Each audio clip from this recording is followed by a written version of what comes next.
오늘 요한계시록 36번째 시간인데요. 앞으로 한 4-5번 정도 하면 아마 요한계시록이 끝나지 않을까 싶습니다. 끝나면 뭐 했으면 좋겠는지 좀 저한테 혹시 이렇게 알려주시면. 예, 지금 그게 두 가지 생각을 하고 있는데, 이단에 대해서 좀 한번 할까? 그리고 또 하나는 성막에 대해서 좀 할까? 지금 이 두 가지를 좀 고민하고 있는데요. 그 혹시 여러분들이 수요일 날에 좀 이런 주제를 가지고 했으면 좋겠다 하는 게 있으시면 말씀해 주시면 제가 참고하도록 하겠습니다. 우리 오늘 살펴보게 될 요한계시록 19장 11절 그 이하 마지막 절까지 내용인데요. 그러니까 17장부터 18장까지는 이 바벨론의 멸망에 대해서 기록이 되어져 있거든요. 19장, 20장도 계속해서 이제 이 짐승과 짐승에게 속한 자들, 그리고 하나님께 속한 그리스도인들을 순교자들의 피를 흘렸던 자들에 대해서 예수님께서 공의로 심판하시는 장면들이 오늘 다음 계속해서 이어집니다. 그러니까 우리가 요한계시록 19장 오늘 우리가 살펴보게 될 11절에서 21절까지의 내용은요, 용이 권세를 베풀었던 두 짐승이 있잖아요. 두 짐승에 대한 심판의 내용입니다. 심판하시는 장면, 이런 내용들이 아주 디테일하게 묘사가 되어 있고, 그리고 그 전쟁에서 패한 군대가 얼마나 처절하게 그 짓밟히는지에 대한 그 부분들을 가지고 하늘의 군대인 예수 그리스도에 의해서 패배를 당한 어둠의 영들, 그 어둠에 속한 자들에 대한 심판 장면이라 여러분들이 오늘 나눌 것은 그거라고 보시면 됩니다. 우리 다음에 살펴보게 될 요한계시록 20장은요, 용에 대한 심판, 그리고 용을 따랐던 자들을 추종하는 자들의 심판, 이렇게 되어 있어요. 여러분, 우리가 두 짐승 살펴보았죠. 용이 짐승을 베풀었는데 하나는 바다에서 올라왔고 하나는 땅에서 올라왔던 짐승이 있었지 않습니까? 그 두 짐승이 어떤 존재였냐면, 그 첫 번째 짐승과 두 번째 짐승이 있었는데, 그 첫 번째 짐승이 여기 권세를 주잖아요. 네. 그래서 그 첫 번째 짐승, 우리가 보통 당시에는 악의 대리자와 같은 절대적인 권력을 가진 황제라고 제가 이야기를 했습니다. 지금도 보면은 이 어둠의 영들은요, 수많은 사람들에게 권력을 줍니다. 요즘에 보면 그런 말들 많이 나오잖아요. 뭐 일루미니트라든지 프리메이슨 같이 이런 단체에서 또 보면 의외로 이 음악하는 친구들, 연예계에 있는 친구들이 특별히 뭐 팝 이런 쪽에 진출하는 친구들 보면 그 일루미나티들이 되게 많거든요. 그 자기 영혼들을 파는 거죠, 쉽게 얘기하면. 그래서 그들이 하는 음악은 감성적이고 정감 있는 그런 우리가 소위 알고 있는 70, 80 세대의 음악이 아니고요. 그들이 음악하는 그 가사 내용이라든지 뮤직비디오를 보면요, 예배 의식 같아요. 네. 그 의전, 그러니까 그 제사 지내는 제의적인 것과 너무 흡사하다라는 걸 많이 느낍니다. 그것을 지지하고 그것을 가지고 세상을 미혹해하고 막 그러죠. 지금도 사단은 다양한 방식으로 바다에서 올라온 짐승처럼 많은 이들에게 절대 권력을 줍니다. 땅에서 올라오는 두 번째 짐승은 뭐였냐면, 그 첫 번째 짐승에게 절하도록 만드는 역할을 했었죠. 그러니까 초대교회 당시 같은 경우를 보면 이 황제에게, 거짓 황제, 그 황제에게 하나님의 나라와 주의 몸된 교회를 무너뜨리려고 하고 있는 그 황제를 숭배하도록 했던, 황제 숭배를 조장했던 많은 거짓 선지자들, 선동했던 자들이라고 볼 수가 있습니다. 그러니까 오늘 우리가 살펴볼 것은 이 두 짐승에 대한 심판이라는 거야. 우리가 보면 좀 그러죠. 이 사람에 대해 짐승으로 표현하니까 좀 기분 나쁠 수 있지만, 성경은 여러분, 다윗도 그런 고백을 하는데, 멸망하는 이 짐승과 같다, 깨닫지 못했을 때. 하나님의 세상을 심판하실 때 보면 여러분들도 심판하신 걸, 하나님이 심판하신다는 걸 보면 우리는 하나님 너무하다. 어떻게 사랑의 하나님이 이럴 수 있지만 저는 하나님의 세상을 심판하신다. 물론 심판하셨다. 소돔과 고모라를 심판하셨다. 이 말을 딱 들을 때 저에게는 어떻게 다가오냐면 이분이 주인이 맞구나. 이분이 주인이 맞구나. 여러분, 집안에 있는 가재 도구들을 버릴 수 있는 유일한 사람은요, 집 주인밖에 없어요. 우리가 보면 아깝다 그럴 수 있겠지만 집 주인이 판단해서 이건 쓸모없는 것, 이사할 때가 어땠든지 간에 과감하게 버립니다. 그 모든 권한을 가진 사람은요, 집 주인이기 때문에 가능한 거야. 그러니까 하나님이 이 지구상에 있는 것들을 심판하신다? 그분이 이 지구의 통치자가 맞다라는 겁니다. 근데 하나님의 세상을 심판하실 때 우리가 이제 집안의 가재도구를 버리거나 치울 때는 분명한 이유가 있잖아요. 오래됐거나 더럽혀졌거나 아니면 쓸모없거나 할 때 우리도 우리 임의대로 버리거나 불에 태우거나 갖다 내다 버립니다. 하나님의 세상을 판단하고 심판하실 때 그 기준은요, 죄입니다. 죄가 세상을 더럽히기 때문에 그렇습니다. 그래서 하나님은 하나님의 나라, 하나님의 통치를 거부하고 인간들이 만들어내는 세상, 인간이 가지고 있는 그 죄악된 본성, 즉 하나님이 없는 삶을 살고자 하는 자들이 모여있는 그런 사상과 이런 부분들을 시편 2편에도 기록되어져 있지만 다 하나님은 심판하신다고 얘기하는 거죠.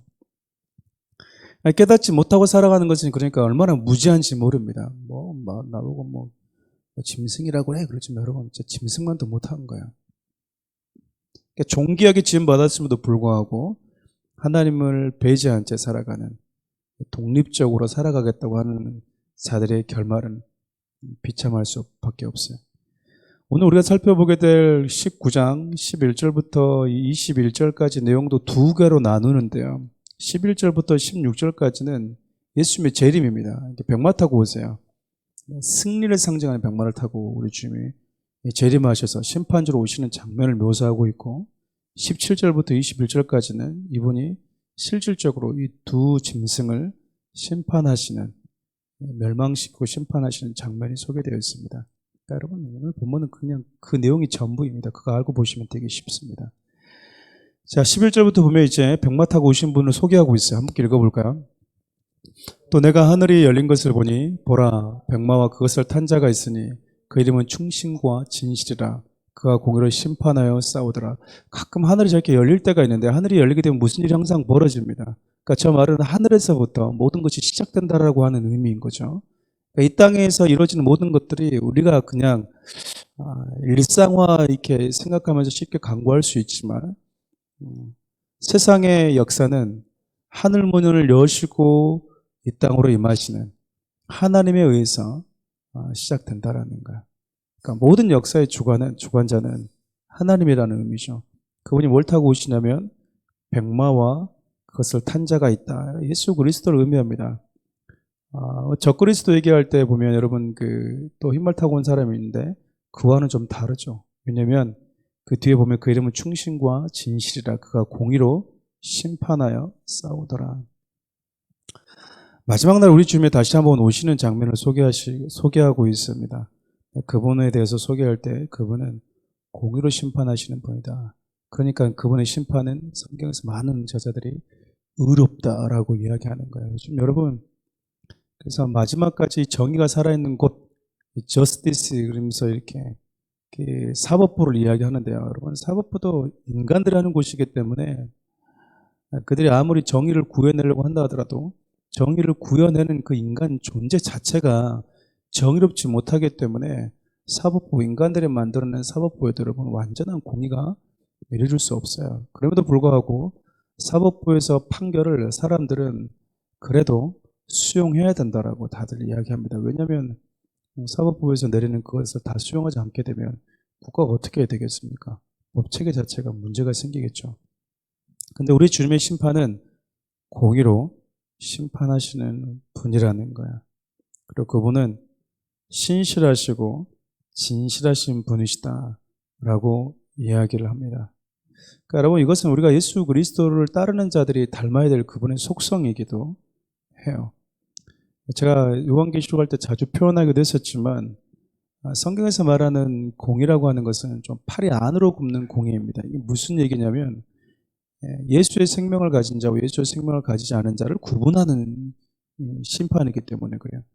영원한 생명을 가진 자와 영원한 생명을 가지지 않는 자, 하나님께 속한 자와 하나님께 속하지 않은 자, 알맹이와 이 겨를 구분하는 심판이라는 거야. 그러니까 우리가 생각하는 뭐 그런 게 아니라 우리 주님이 심판하실 때는 그 기준을 가지고 심판하신다라는 겁니다. 그래서 우리가 세상을 바라보는 관점도 우리 주님과 같은 이런 관점으로 바라봐야 돼요. 나의 편함, 나의 어떤 안락, 이런 관점으로 세상을 바라보면요, 매번 그냥 열받다가 끝날 수 있어요. 그러니까 우리 주님과 같은 시각을 가지고 세상을 바라보고 준비하는 것들이 너무나 중요하다라는 거죠. 왜 이분이 백마를 타고 오신 분이 예수님이라고 우리가 또 확신할 수 있는가? 12절에 또 그게 나와 있죠. 그 눈은 무엇과 같아요? 불꽃 같고 그 머리에는 많은 관들이 있고 또 이름을 쓴 것 하나가 있으니 자기밖에 아는 자가 없고. 예수님의 눈을 불꽃 같다. 여러분 요한계시록 1장에도 계속 등장하잖아요. 1장과 2장에도 보면 예수님의 눈빛을 불꽃 같다. 불꽃 같다 이런 말은 여러분 예수님이 모든 것들을 이렇게 훤하게 들여다보시는 분, 감찰하시는 능력을 가지시는 분이다라는 것을 소개합니다. 모든 것을 심판하실 수 있는 능력을 가지신 분으로 소개를 해요. 또 많은 관들을 가지고 있다. 뭐 관이라고 하는 것은 면류관을 의미하거든요.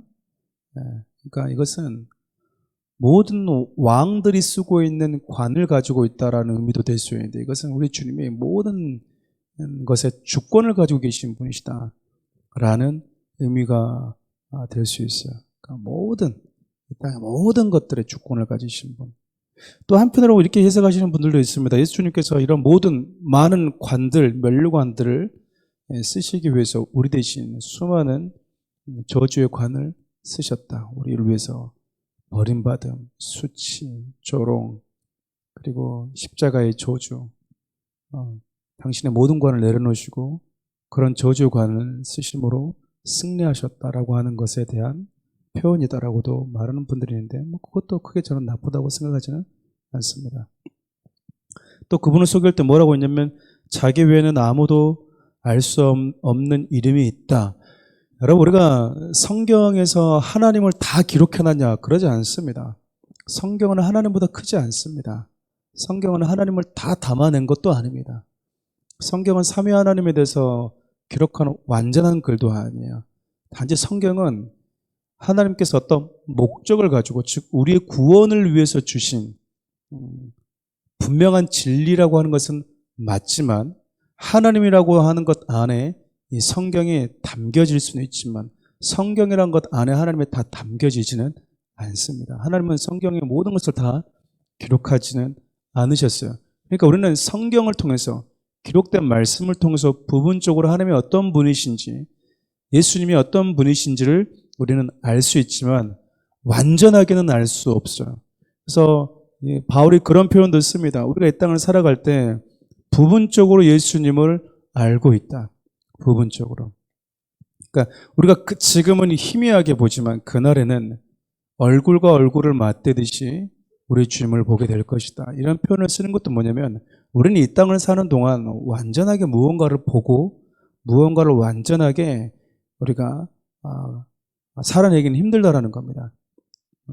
그나마 우리가 살아갈 수 있는 것은 이 어두운 세상 속에서 우리의 내비게이션과 같은 영적인 내비게이션과 같은 말씀이 우리의 길잡이가 되어주기 때문이죠. 그래서 우리는 말씀이 요구하고 말씀이 지시하는 것을 따라서 우리는 걸어가는 거예요. 믿음을 가지고 확신을 가지고 그것이 나에게 가장 안전하고 선한 길이라는 것을 믿는 것이죠. 이 부분은 또 자신 외에 알 수 있는 이름이 없다라고 하는 것은 우리 인간에게 가려진 그러니까 하나님의 예수 그리스도의 초월적인 부분을 의미하기도 합니다. 우리 인간과 피조물들은 다 알 수 없는 하나님의 크신 초월성을 우리에게 소개해 준다라고 볼 수 있어요. 그러니까 백마를 타고 오시고 있는 분에 대해서 지금 소개를 하고 있는 거지. 쉽게 얘기하면 그냥 예수님이 오셨다라고 얘기해 버리면 되는데 그냥 오신 게 아니라 그분이 오셔서 지금 뭔가를 하고 계시는 분에 대해서 이렇게 조금 이분이 어떤 분이시고 마치 이렇게 그 링 위에 올라갈 때 뭐 청코나 막 누구나 막 이렇게 하듯이 지금 계속해서 하나님의 예수 그리스도의 크심과 위대하심을 이렇게 좀 디테일하게 묘사하고 있다고 보면 됩니다. 13절도 마찬가지예요. 13절 볼까요? 또 그가 피 뿌린 옷을 입었는데 그 이름은 하나님의 말씀이라 칭하더라. 피 뿌린 옷은 여러분 피로 물들여진 옷을 의미합니다. 많은 이제 그 분들이 이걸 좀 오해하는데, 아, 예수님이 십자가에서 흘리신 이 옷이구나라고 생각하는데 저 옷은 그 옷이 아니에요. 이사야 63장을 배경으로 하고 있는데 이게 무슨 말이냐면 63장 3절을 보면 제가 읽어드릴게요. 그들의 선혈이 내 옷에 튀어 내 의복을 다 더럽혔으니. 그러니까 피에 적셔진 옷을 의미합니다. 그러니까 백마를 타고 오셨는데 입은 옷이 어떤 의미냐면 피 흠뻑 적셔 있어요. 왜 적셔 있냐면 우리가 뒤로 보면 충분히 추측해 볼 수 있는데 심판 행하시면서 원수들의 피가 예수님의 옷에 흥건히 적셔 있다라는 거예요.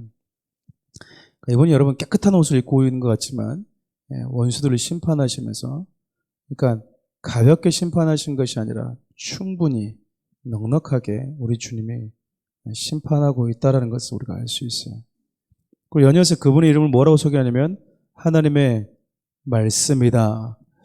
여기서 말씀이라고 하는 것은 여러분 뭐 헬라 시대 때 많이들 철학자들이 이렇게 소개했었던 로고스라고 하는 그런 의미도 소개될 수 있지만, 그걸 우리가 요한복음 1장을 보면 태초에 말씀이 있었는데 그 말씀이 하나님이시다, 예수님이시다, 말씀이 육신이 돼서 우리 가운데 오신 분이 예수님이다라고 소개하고 있잖아요. 그 맞습니다. 그러나 성경은 예수 그리스도가 우리 가운데 오신 말씀이다라고 소개하지만 이 부분에서 이 피에 적셔진 뿌린 옷을 입었는데 그 이름은 하나님의 말씀이다, 이런 말은 그분의 말씀이 곧 심판의 영적 전쟁의 상징과도 같다고 할 수 있어요. 왜냐하면 우리 주님은 입에서 나오는 검으로, 말씀으로 세상을 심판하시고 그분의 말씀, 공의 말씀으로 세상을 심판하신 분이기 때문에 그렇습니다.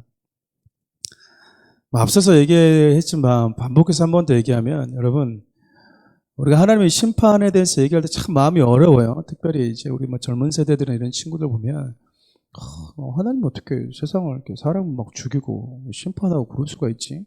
그러나 그렇게 보면 이제 좀 마음이 어려울 수가 있어요, 쉽게 얘기하면. 근데 우리 인간에 대해서 너무나 우리가 좀 이렇게 좀 너무나 이렇게 좀 과대평가하는 부분들이 있거든요. 우리 인간은 아주 작습니다. 피조물입니다. 앞서 얘기했던 것처럼 여러분의 집안에 있는 가재도구를 갖다 버리고 과감하게 이렇게 팔아버릴 수 있는 존재는요, 그 집 주인만 가능한 거예요, 쉽게 얘기하면. 그러니까 내가 우리 집에 있는 것을 갖다 버렸다, 저거 왜 버리나? 그 사람만이 갖다 버릴 수 있어요. 그 말은 그 사람이 그 집의 소유주라고 하는 것을 드러내고 있는 거예요. 하나님, 여러분, 사랑이 하나님이 맞습니다. 공의 하나님이 맞습니다. 근데 하나님 또 어떤 분이시냐면 재판장이세요. 세상을 심판하신 분입니다. 성경은요, 우리의 기분과 우리의 느낌과 상관없이 예고 없이 다 기록해놨어요. 어떻게 세상을 심판하셨는지, 세상을 심판할 때 세상이 어떤 상황이었었는지, 소돔과 고모라를 심판할 때 그곳에 얼마나 많은 죄가 있었는지. 그러니까 세상이라고 하는 하나님의 창조하신 이 집에 우리 주님의 가재도구를 갖다 버리시는 유일한 주권을 가지고 계시다, 이 말은 그분이 세상의 주인이다, 그 말입니다. 근데 그분은 아무나 갖다 버리시는 것이 아니라 죄가 세상으로 뒤덮여 있을 때, 하나님은 노아의 홍수 때도 그랬고 소돔과 고모라 때도 그랬고, 하나님은 세상을 심판하십니다.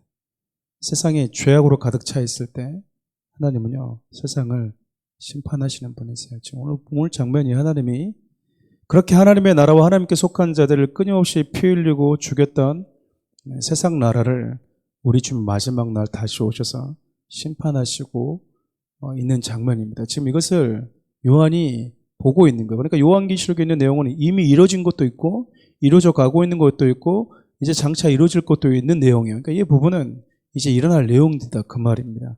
14절 함께 읽어볼까요? 하늘에 있는 군대들이 희고 깨끗한 세마포 옷을 입고 백마를 타고 그를 따르더라. 하늘에 있는 군대, 이것은 여러분 천군 천사를 포함해서 예수 그리스도의 고난에 참여한 성도들을 의미합니다. 근데 이들이 어떤 옷을 입고 우리 주님을 따르고 있죠? 깨끗한 세마포 옷을 입고 있습니다. 이 말은 뭐냐면 예수 그리스도의 피로 정결함을 입은 자들이다라는 거예요. 예수 그리스도와 함께 우리 주님은 혼자 오시는 게 아니고요. 하늘 군대와 함께 마지막 날 임하십니다. 그러니까 여기에는 여러 가지 의미가 있어요. 예수님의 재림은 어떤 의미에서는 추수, 어떤 의미에서는 심판. 이게 어떤 의미냐면 추수라고 하는 것은 믿는 자들을 하나님의 나라로 곳간으로 이렇게 데려간다라고 하는 부분에서 추수라고 할 수 있지만, 군대를 이끌고 와서 심판, 이 말은 마지막 남아있는 이 땅에 존재하는 악의 잔재들, 악의 세력들을, 악에 속한 자들을 하나님이 심판하신다는 의미구나라는 것을 알 수 있어요. 그러니까 우리 주님이 어떤 모습으로 오는가라는 것을 보면 우리 주님이 어떤 목적을 가지고 이 땅에 오시겠구나라는 것들을 우리가 충분히 추측해 볼 수 있어요. 그런데 여러분, 이 메시지는 어떤 의미에서 보면 지금 악에 속해 있는 자들에게는요, 경고의 메시지와 회개의 메시지로 다가갈 수도 있습니다. 왜냐면 아직 이 날이 오고 있지만 아직 왔어요, 안 왔어요? 아직 오지는 않았어요. 그러니까 하나님께 속한 자에게 임할 것과 하나님께 속하지 않고 여전히 세상과 죄에 묻혀서 살아가는 자들의 피할 수는 없는 운명을 그냥 이렇게 드러내버립니다. 여러분, 이거는 돈 몇백만 원 갖다 줘도 무당들은 가르쳐주지 못하는 내용들이에요. 모르니까 이 사람들은. 우리의 모든 시선이 이 땅에서 잘 먹고 잘 사는 것만 가르쳐 주잖아요. 그것만 알려주거든요. 그것만 말해주는 곳이지, 하나님께 속한 자와 하나님께 속하지 않는 죄악된 이 세상을 결국 창조주, 심판주가 오셔서 어떻게 행할 것인지에 대해서는 아무도 말해주지 않습니다. 여러분, 그것을 말해주는 곳은요, 교회밖에 없어요. 교회밖에 없다고요. 어디 가서 여러분들이 이런 말씀을 듣겠습니까? 설교를 잘한다는 게 아니고요, 이거는 성경에서 기록되어 있는 강단에 선포되어지는 거 여기서밖에 못 들어요. 어디 가서 여러분들 하나님의 세상을 심판하신대, 이렇게 심판하신대, 이분이 이렇게 오신대라는 것을 여러분들이 강의실에서, 학교에서, 회사에서 들을 수 있겠습니까? 그러니까 이런 메시지를 들으면 우리가 뭐 하냐면 마음의 근신을 가지고 내가 주님이 오실 날을 어떤 방향으로, 어떻게 마음을 가지고 내가 기다려야 되는지를 알 수 있어요. 오늘 여러분 아침에 함께 살펴보았던, 큐티를 살펴보았던 창세기 5장에 기록되어 있는 아담의 족보도 그런 같은 맥락인 거예요. 아담의 족보가 그렇게 시작을 하잖아요. 하나님의 형상대로 지음받았다 인간은. 이게 원래 인간이라는 거죠. 그런데 하나님의 형상을 잃어버리자 인간에게 불강력적으로 찾아왔던 게 뭐였었냐면 죄와 죽음이라고 하는 저주였어요. 여러분, 죽음은 저주입니다. 성경은 저주라고 이야기를 해요. 죽음은 저주예요. 죽음은 생명에서 단절되어 있다라고 하는 저주라고요. 그렇게 하나님의 형상대로 지음받은 인간들이 운명이 어떻게 바뀌냐면 이 땅에서 누군가를 낳다가 어느 정도 살다가 죽는 운명으로 바뀝니다. 근데 이게 인간의 피할 수 없는 운명인데 이 운명을 깨고 나오는 유일한 한 사람이 있잖아요. 에녹이에요. 에녹이 낳다가 살다가 죽어야 되는데 낳다가 살다가 계속 살았어요. 하나님이 데려가 버리셨으니까. 그 이유가 무엇이었냐면 생명 되신 주님이 그와 동행했기 때문이라는 거예요. 동행해 주었기 때문에. 그러니까 생명 되신 예수 그리스도가 임마누엘 하나님으로 함께 동행하는 자들의 운명과 생명 되신 예수님이 찾아오지 않는 자들의 운명은 너무나 다르다라는 겁니다. 그냥 하나님의 형상을 잃어버린 인간의 운명 그대로 살 것인가, 아니면 그 속에서 새로운 구원의 길을 가는 자들이 있는가, 그 차이예요. 근데 여러분, 에녹이 누구를 낳게 됐냐면, 에녹이 300년 동안 하나님과 동행하기 이전에 누구를 낳았냐면 무드셀라라고 하는 사람을 낳고 난 이후에 300년을 하나님과 동행했다라고 이야기합니다. 그러니까 무드셀라는 창을 던지는 자거든요. 보낸다라는 뜻인데, 이거는 이름의 뜻을 의역하면 이런 거야. 이 아들이 죽는 그날 하나님은 세상에 창을 던질 것이다, 창을 보낼 것이다 라는 뜻이거든요. 그러니까 에녹이 아들들의 이름을 지을 때 그냥 지은 게 아니잖아요. 계시적으로 하나님이 그에게 뭔가 알려준 거죠. 세상은 하나님을 떠나는 자들의 운명은 이와 같구나. 이 아들이 죽을 때 하나님은 세상을 심판하시겠구나. 주님은 오시는 거구나. 중간중간 하나님이 중간 점검하듯이 이 땅에 임하실 때가 있었거든요. 그 중에 첫 번째가 노아의 홍수이기도 하잖아요. 우리가 그걸 보면 뭘 알 수 있습니까? 생명을 가진 자들, 하나님께 속한 자들은 어떤 자세를 가지고 살아가야 되는가? 아들들 보고, 자녀를 보면 그래, 열심히 살고 돈 많이 벌어가지고 엄마 아빠 봉양해라, 이런 것도 있겠지만 자식들을 보면서 뭘 우리가 느껴야 되냐면 내 몸에서 나오니 자녀가 자녀를 보면서 주님이 오실 것을 함께 염두하고 나도 그도 주님이 나를 부르실 그날을 염두에 두고 살아갈 수 있도록 가르치는 게 그래서 중요한 거예요. 그러다 보면 딱 하나의 가치가 남습니다. 그러면 주님이 다시 오신다고 하는데 나는 뭐 해야 되나? 이제 시아모 종말론자들은 공부할 필요도 없어. 통장 다 털어가지고 와. 내일 당장 종말 오는데 통장에 뭔 의미가 있어? 다 갖고 와. 막 이러는데 성경 그렇게 얘기하잖아요. 주님이 오신다고? 주님의 심판이 곧 온다고? 그럼 남는 건 딱 하나. 주님과 동행하는 삶을 내가 살아야 되겠구나. 거기에 집중하는 거예요, 여러분. 거기에. 어디 있든지 내가 주님을 의식하고 주님을 의지하고 내 삶의 이유와 목적과 내가 일하는 이유 목적, 내가 공부하는 이유와 목적, 돈을 버는 목적과 이유가 무엇인지를 다시 여러분 허리띠를 졸라매는 거예요. 느슨해져 있다면 정신 차려야 되겠구나라고 다시 뭐 하는 겁니까? 영적인 허리띠를 졸라매는 것이죠. 그분의 곧 말씀이다 라고 했는데 그 말씀이 어떤 의미가 있는지를 15절에 조금 더 해석을 해주고 있어요. 함께 읽어보겠습니다. 그 입에서 예리한 검이 나오니 그곳으로 만국을 치겠고 친히 그들을 철장으로 다스리며 또 친히 하나님 곧 전능하신 이의 맹렬한 진노의 포도주 틀을 밟겠고. 여러분, 제가 수련회 때 말씀을 들었지만요, 아주 영적인 게 말입니다. 아주 영적인 게 말이에요. 우리 주님의 입에서 나오는 말이요, 검이에요, 검. 우리 주님의 입에서 나오는 말은요, 세상을 무에서 유로 창조시키는 능력의 말이었고요. 우리 주님의 입에서 나오는 말은 공의의 말이에요. 그러니까 생명과 죽음을 나누는 기준이 되는 말이었다, 그 말입니다. 그러니까 우리 주님 오셔서 어떻게 하신다라는 거예요. 우리 주님이 가지고 있는 이 말씀을 가지고, 공의 말씀을 가지고 세상을 공의로 이렇게 심판하실 것이다. 그러한 유일한 자격을 갖춘 전능하신 분이, 주인이, 창조주가 예수 그리스도라고 하는 것을 이렇게 가르쳐주고 있어요. 여러분, 그 성경에서 가장 오래 산 사람이 누군지 혹시 아십니까? 제가 답은 말해줬잖아요. 잘 셀라, 무드셀라, 많이 셀라. 무드셀라 나이가 몇 살 살았어요? 최고 오래 살았어요. 최고 오래 살았어요. 근데도 사람들이 뭐 했습니까? 그렇게 하나님이 거의 1000년 가까이 오래 참아줘도 장가가고 자기 할 일 하고 하나님 없는 삶을 추구하면서 살았다라는 거예요. 그러니까 우리는 여러 하나님 앞에 할 말이 없어요. 자꾸 우리는 선악과 보면서도 왜 못 먹겠냐 그러는데 선악과 왜 준 것은 안 보잖아요. 하나님 왜 노아의 홍수 심판했냐. 그것만 생각하지 1000년 가까운 시간 동안 기다려준 건 생각 안 하잖아요. 누가 1000년을 기다려요? 우리는 1년도 못 기다려요. 화장실 들어갈 때 마음, 나올 때 마음 다르는데. 제가 그 신대원 다닐 때 어떤 일이 있었냐면 제가 버스를 타고 새벽에 이렇게 왔다 갔다 한 적이 있었는데요. 눈 딱 뜨면 이제 한 9시 될 때가 있었어요. 근데 추측해보건데 분명한 건데 둘이 날짜를 잡은 예비 신랑 신부였어요. 여자가 좀 강한 것 같더라고요. 남자가 우리 결혼 일주일밖에 안 남았는데 이제 어떡하지? 막 이렇게 하고 그러니까 나보고 어쩌라고?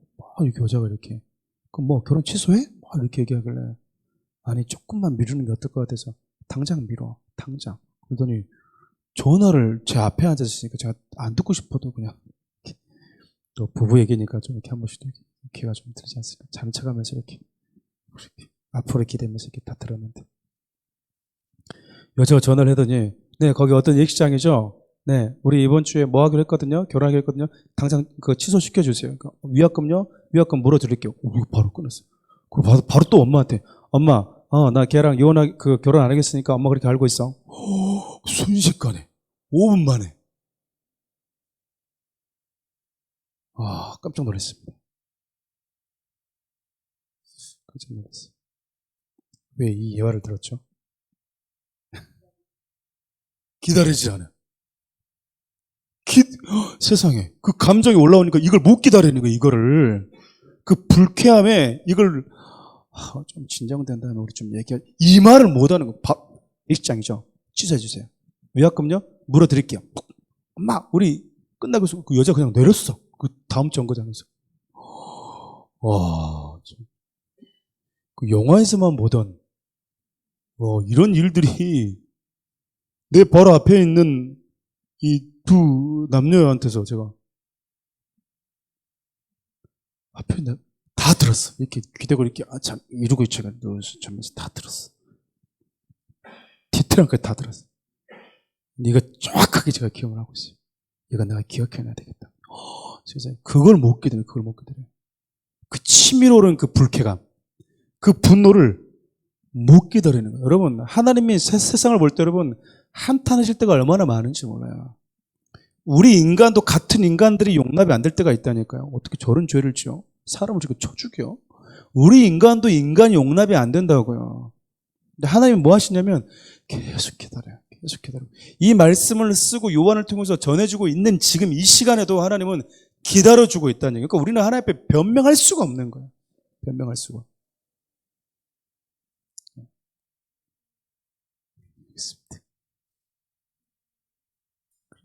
우리 변명할 수가 없는 거예요. 여러분, 우리가 살아있다라고 하는 것은요, 하나님이 지금껏 뭘 주고 있다라는 거예요.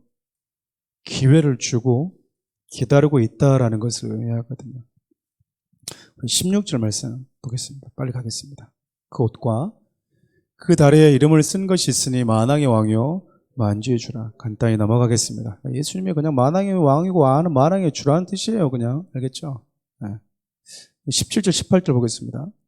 내가 보니 한 천사가 태양 안에 서서 공중에 나는 모든 새를 향하여 큰 음성으로 외쳐 이르되 와서 하나님의 큰 잔치에 모여 왕들의 살과 장군들의 살과 장사들의 살과 말들과 그것을 탄 자들의 살과 자유인들이나 종들이나 작은 자나 큰 자나 모든 자의 살을 먹으라 하더라. 이건 뭐냐면 여러분 시체들 먹으러 오라 그 말이에요. 지금 이거는. 한 천사가 태양 안에 서서 공중에 날아다니는 새들한테 말하는 거예요. 여기 시체들이 원수들이 시체가 많이 있으니까 와서 뭐 해라. 너희들 잔치상이다. 먹어라. 이건 여러분 전쟁에서 패한 자들이 얼마나 비참한 결말을 맺는지에 대해서 적나라하게 적어. 여러분 성경은요 때로는 우리 정서를 생각하지 않아요. 어떻게 이렇게 그냥 하나님 그럴 수 있잖아요. 이제 저는 솔직히 그래요. 근데 하나님은 진짜 가끔씩 있잖아요. 성도들이 목사 우리 예수님이 설교하면 난 잘 들을 것 같은데 예수님이 서가지고 이 독세식들아 이러면 여러분 환상이 깨지잖아요. 마귀 새끼들 너희들은 마귀한테 났어요. 교회를 갖다 다 강도굴로 만들고 있는 이놈 새끼들. 그럼 여러분 기분이 어떨 것 같아요? 여러분 생각했던 예수님이 아니잖아요. 이 노랑머리 금벌머리 찰랑찰랑하고 딱 설교 앉아가지고 사랑하더라 이럴 것 같은데 그렇잖아요. 오히려 부드럽게 하는 사람은 목사입니다. 여러분 목사예요. 오죽 했으면 이스라엘 백성들이 시내산에서 그렇게 듣고 싶었던 하나님의 음성이 딱 들리니까 백성들이 모두 하나가 되어서 모세한테 얘기를 하잖아요. 당신이 직접 얘기를 해주십시오. 하나님이 얘기하니까 우리가 죽어버릴 것 같습니다. 당신 말을 들을 테니까 하나님이 우리한테 직접 얘기하지 않게 해주십시오. 목회자를 통해서 여러분 얘기하고 있다는 것은 같은 인간이고 같은 연약함을 가지고 있기 때문에 그나마 여러분 마음에 많이 공감을 하고 있다고 보시면 됩니다. 여러분 정서 다 고려하고 있다 그 말이에요. 이런 말을 여러분 세상에서 얘기하면 세상 사람들 와 잔인한 분이네. 뭐 시체들 놀러놓고 세상에 고기 먹으러 새들한테 이렇게 말한 분이 하나님이야? 나 그러면 안 믿어. 우리 그럴 수 있잖아요. 하나님은 마지막 날에 일어날 것에 대해서 가감하지 않고 그냥 다 이야기를 해줘요. 다. 이걸 통해서 우리에게 알려주고 싶은 게 뭐냐면 모든 인상은 다 죽습니다. 모든 사람의 인생 가운데 다 결말이 찾아와요. 아름답든 여기 보면 다 그러잖아요. 때로는 왕이었던 사람들도 장수들이었던 사람들도 천하를 호령했던 사람들도 자유했던 사람들도 누군가의 종으로 얽매여 살았던 사람들도 부유한 자들도 가난한 자들 다 상관없이 마지막 날 다 죽어. 여러분 가난하다고 다 우리 주님이 좋아하실 것 같습니까? 그러지 않아요. 성경에는 가난한 자와 부유한 자들을 나누는 게 아니고요. 예수께 속한 자와 예수께 속하지 않은 자를 분류하는 거예요. 예수께 속한 자들 가운데 가난한 자도 있고 부유한 자들도 있지만 반대로 예수께 속하지 않은 자들 가운데도 부유한 자들과 가난한 자들이 있어요. 돈을 많이 가졌냐 적게 가졌냐는 여러분 죄가 아니에요. 자꾸 우리는 목사님들이 좋은 차를 타고 다니고 막 어떤 성도님이 막 좀 이렇게 막 채널 입고 다니고 그러면은 뭐 잘났다고 채널 입고 집에서 입고 다니지. 뭐 이런 그럴 필요가 없어요. 왜 이렇게 사람이 이렇게 없어 보이게 열등감을 가지고 그래요. 여러분 쌍채널을 입고 와도 우리 안에 누가 있어요? 예수가 있으면 여러분 열등감을 가질 필요가 없는 거예요. 근데 트리플 채널을 이렇게 받고 왔는데 내 안에 열등감이 와? 그럼 여러분 바로 보셔야 돼요. 나는 예수로 인해서 만족하지 못하는구나. 나는 예수가 있어도 열등감을 느끼는구나. 그 말은 여러분 내 자신에 있어서 여러분 신앙에 점수를 많이 주지 말라니까요. 냉정하게 보셔야 돼요. 나는 세상보다 부유한 예수가 있는데 제 친구 채널 입고 왔다고 그래서 똥 들고 왔다고 그래서 내가 이렇게 기가 죽네. 나에게 예수는 어떤 분인가 여러분 질문해 봐야 된다니까요. 질문해 봐야 돼요. 슬리퍼 하나를 신고 와도 여러분 내 안에 예수가 있으면 오히려 앉을 때 어디 옆에 앉아요? 속으로 딱 나눌 때 쌍채널 입고 있는 옆에 딱 앉아서 나눔하라 그 말이에요. 할렐루야. 아멘 안 하시네. 채널이 없어가지고 올 수 있겠지만 채널이 없어서 채널 하나 좀 사주고 싶습니다. 저도 이렇게 요거 줄 4개짜리 이렇게 한 번 입고 다니다가 지금 안 입고 다닙니다. 짝퉁이어가지고 제가 이거 이게 못 입고 다니겠더라고. 부끄러워서. 비슷한 줄 알았는데 달랐습니다. 그래서 지방 갈 때 어쩌다 한 번씩 이렇게 한번 입고 가긴 하는데 이제 갖다 버리라고 그랬어요. 그러니까 성경을 보면 가난했냐 부였냐가 아니고요. 어떤 분들은 자꾸 이렇게 그러니까 지금 우리나라 보면 이 사회주의나 이런 이념들이 들어오게 되면요. 어떤 마음을 갖냐면 부자들은 나쁜 놈들. 부자들 거는 뺏어서 나눠주면 정의로운 거. 아니 홍길동을 만드는 거예요. 정의로운 거 아니에요, 여러분. 정의로운 거 아니라고. 그럴 거면 다 공산주의로 가야죠. 물론 부유한 자들이 악의와 불법을 가지고 하는 것을 막아내는 게 국가여야 되는 거잖아요. 그러나 정당한 방식으로 자기들이 소유를 넓혀가는 것은 인정해야 됩니다. 그렇잖아요. 부유한 사람도 나쁜 사람, 가난한 사람들은 그러면 정이에요. 그렇게 보다 보니까 어떤 논리가 자꾸 만들어지냐면 가난한 사람들은 착한 사람, 불쌍한 사람, 정의로운 거, 부유한 사람, 뭔가 나쁜 놈들, 동성연애자처럼 소수, 뭔가 정의로운 자들, 다수, 나쁜 놈들, 악과 선 이렇게 나눈다고 사람들이. 그냥 동성연애 그냥 동성연애자 한 거고요. 부자는 부자한 거고 가난한 자 그냥 가난한 자. 왜 거기다가 악을 갖다 붙이고 선을 갖다 붙이는지를 모르겠어요. 하나님은 여러분 모두가 심판의 대상이라고 얘기를 하는 거예요. 심판 대상. 우리 19절부터 21절까지 마지막 하나만 더 보겠습니다. 또 내가 보매 그 짐승과 땅의 임금들과 그들의 군대들이 모여 그 말 탄 자와 그의 군대와 더불어 전쟁을 일으키다가 짐승이 잡히고 그 앞에서 표적을 행하던 거짓 선지자들. 이게 바로 그거예요. 짐승이 잡혔다 이 말은 그냥 집에 키우는 개가 잡혔다는 얘기가 아니고요. 용이 권세를 베풀었던 바다 위에서 올라왔던 절대적 권력을 잡고 있던 짐승. 그래서 초대교회에서 이 짐승은 대부분 다 로마 황제들이었습니다. 왜냐하면 로마 황제들이 여러분 그리스도 예수 믿는 자들을 10대 박해, 로마 10대 박해라는 책 보면 정말 잔인하게 죽였거든요. 잔인하게. 자주 반복하지만 로마의 밤하늘은 지금처럼 가로등이 없잖아요. 우리는 뭐 전기 가로등이 있으니까 우리가 밤을 비추지만 로마의 밤은 기독교인들의 이 불타는 몸으로 비쳤다라는 말이 있을 정도로 너무나 많은 그리스도인들이 죽어나갔거든요. 그 짐승도 잡히고 그 앞에서 표적을 행하던 거짓 선지자들. 그러니까 바로 왕에게 있었던 그 얀네와 그 친구도 있잖아요. 그러니까 그 모세가 지팡이 던지니까 우리도 지팡이 만들 수 있어 뱀 이렇게 하면서 미혹했다. 짐승에게 경배하도록 부추겼던 거짓 선지자들도 하나님 뭐 했대요? 함께 붙잡혔으니 이 거짓 선지자가 누구라는 거야? 짐승의 표를 받고 그의 우상에게 경배하던 자들을 표적으로 뭐 했던 자들? 미혹했던 자들.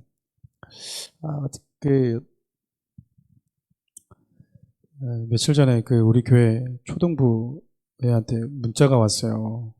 질문한다고 저한테. 목사님, 질문의 요지가 이거였어요. 그러니까 하나님은 기적을 행하시는 분이니까 놀라운 분이신데 그 기적을 보고 많은 분들이 하나님을 믿는데 하나님이 아닌 곳에서도 세상에도 기적은 있는 것 같은데 그러면 기적이 유일하게 하나님일 거면 하나님을 믿을 수가 있잖아요. 근데 기적이 세상에도 있다 그러면 뭐 어떻게 해야 되냐라는 거예요. 제가 몇 가지 이렇게 설명을 좀 해줬습니다. 네, 그 중에 하나 여러분, 세상에 기적이 있습니까 없습니까? 세상에 기적이 있어요. 기적이 있어요. 지금 여기도 나오거든요. 요한계시록은 어떤 기적이 나오냐면 심지어는 하늘에서 땅에 불이 떨어지게도 만들었다라고도 얘기를 해요. 그리고 우리가 그 출애굽 당시를 보면 이 바로 궁에 있던 이 술사들이 세 가지의 기적을 따라합니다. 첫 번째는 지팡이가 뱀이 되게 하는 이 기적을 똑같이 흉내냈어요. 그리고 첫 번째 재앙이 이제 피 재앙, 두 번째가 개구리 재앙이었거든요.